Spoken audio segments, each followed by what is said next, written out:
The king of all speculation is over, the NFL draft. And yes, all of those great guys in the media, they got their winners and they got their losers. You know what?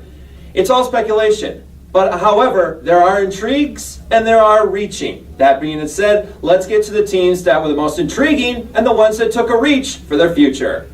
One of my favorite intrigues had to be the Cleveland Browns. I mean, Myles Garrett, coming out of Texas A&M, going to grad Jabril Peppers. I mean, and the bottom line is they were looking for one word, and that's versatility. I mean, they were 31st ranked in rush defense last year. They gave up 28 points per game, and with Greg Williams, he wants those versatile, nasty, hit you in the mouth kind of guys, and that's what Myles Garrett is going to be bringing. Jabril Peppers can play anything on defense, and it's going to be interesting to see what they put in as well. Also, on the offensive side, they went and got David Njoku out of Miami. They have a good offensive line built with the free agents J.C. Treader and Kevin Zeitler, and of course Captain Joe Thomas. And we needed to know this because bringing in Deshaun Kaiser, better keep this in mind, Kaiser, they're trying to improve upon an offensive line front that gave on Cleveland Brown quarterbacks in 2016. Another intrigue had to go to the 49ers. Let me just say this.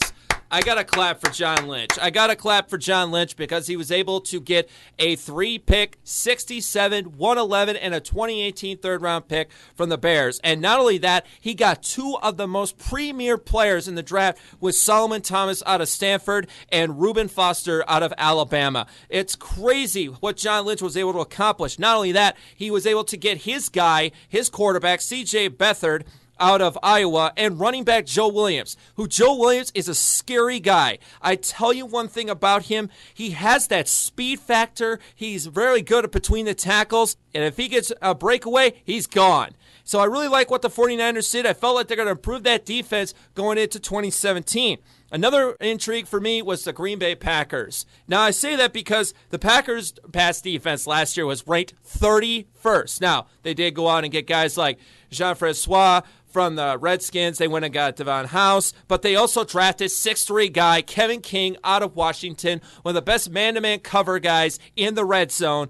Not only that, they were able to get a leader in the linebacker core with Vince Beagle because that is going to be the successor to Clay Matthews. He's getting on years a little bit. So they bring in Beagle, and he, played a lot with T.J. Watt, and I figure that Beagle's going to be a big factor for the Packers as well. Also, they decided to go big with the running backs and went and got a potential dangerous battering ram in Jamal Williams out of BYU. This guy pins his ears back and runs it to the end zone, and you have to try and bring him down just to stop him. Otherwise, he's going to take you for a ride. They also went and got Devontae Mays and Aaron Jones out of UTEP. So I like what the Packers are doing. They have to bulk up a little bit, especially on the defensive side, and improve on that 20th ranked rush defense. Now for my reaches, and this is not a bad thing at all because there's one team that is desperate for a quarterback. They decided to go for him. They went and got Mitch Trubisky, the Chicago Bears.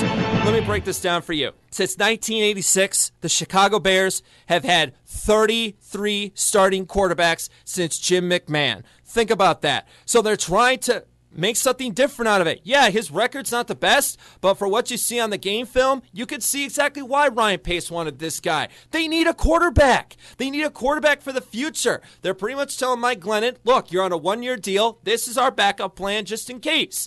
And you may not like it, you may feel cheated, but I got news for you. The NFL is not a warm and cuddly business. It's a cold and calculated business where you're supposed to be doing something simple, like win football games. And then, of course, my biggest reach was the New York Giants. I like what they did in free agency. I can't stand what they did in the draft. They went and got one running back, which was Wayne Gallman, who Gallman was kind of like an afterthought in the Clemson offense last year. I wasn't really too keen on him. I mean, he has good frame, good speed, but nothing really much that writes home, and they didn't do anything with the offensive line until the 6th round. That's going to be a big problem for them, even though I did like what they did with the defensive line, but still, you got to have offensive line to win football games. And if you're going to keep doing things like this, you're never going to get out of it. Plain and simple, we don't know anything. All we know is that all of these draft picks were picked by needs, and they are good on paper. However, we're not going to find out until preseason in August. So until then, chill back on teams like the Browns and the Bears, and let's see what happens. In Chicago, Jake Turner, IMS Sports.